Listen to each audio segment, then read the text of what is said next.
Putting production figures of the two 550-tonne excavators on site against each other provides for an interesting comparison.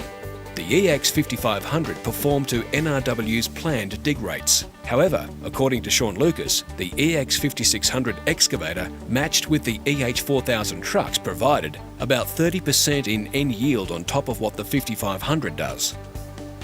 Sean Lucas attributes the increase in performance to the significant increase in the horsepower, which translates into productivity of the EX5600.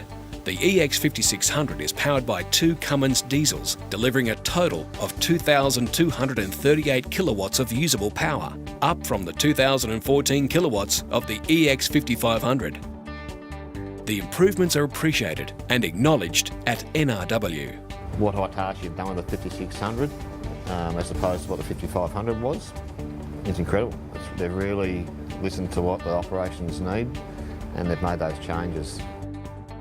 The other half of the Hitachi equipment equation at Middlemount, the AC drive dump trucks, are also playing their part, especially the 220-tonne payload EH4000s.